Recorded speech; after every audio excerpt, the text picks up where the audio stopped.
Kenapa minyak bumi dikuasai negara adidaya? Apakah Indonesia belum merdeka? Tahukah kamu, negara bisa merdeka, tapi energinya belum berdaulat? Bendera boleh berkibar, lagu kebangsaan boleh dikumandangkan, namun minyak bumi tetap dikuasai kekuatan besar dunia. Lalu pertanyaannya, apakah Indonesia benar-benar sudah merdeka? Kenapa minyak itu penting?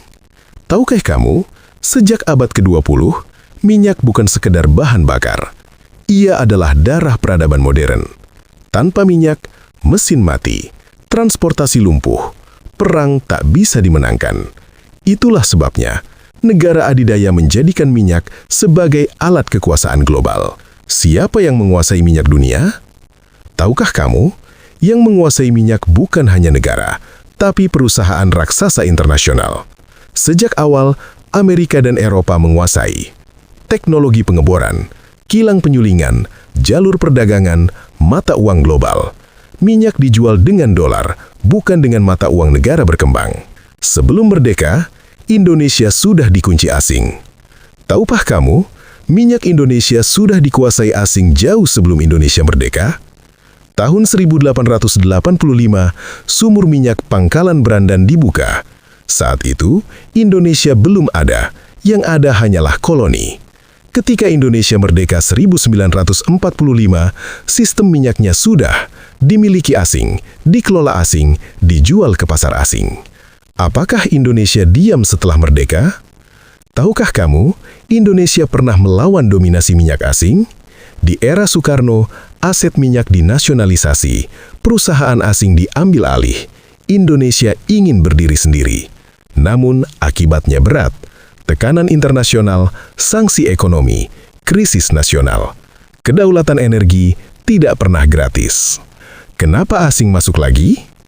Tahukah kamu, masuknya asing bukan selalu penjajahan. Era berikutnya, Indonesia kekurangan modal, teknologi, SDM ahli. Solusinya adalah kontrak, bukan senjata. Minyak tetap milik negara, tapi pengerjaannya dibantu asing. Ini disebut ketergantungan struktural. Jadi, apa ini penjajahan baru? Tahukah kamu, ini bukan penjajahan klasik.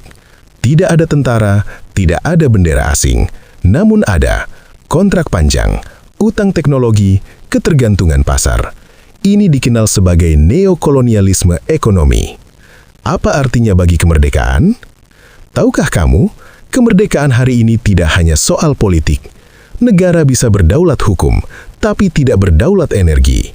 Indonesia merdeka, namun masih berjuang menuju kemerdekaan ekonomi. Kenapa Indonesia masih impor BBM? Tahukah kamu, Indonesia kaya energi, tapi tetap impor? Karena cadangan minyak menurun, kilang terbatas, konsumsi meningkat. Masalahnya bukan kemerdekaan, melainkan struktur energi. Apa jalan keluarnya? Tahukah kamu, lepas dari minyak bukan hal mudah. Indonesia mulai bergerak, biodiesel, energi surya, panas bumi, transisi energi. Tujuannya satu, mengurangi ketergantungan. Dulu penjajahan datang dengan senjata, hari ini ia datang dengan kontrak.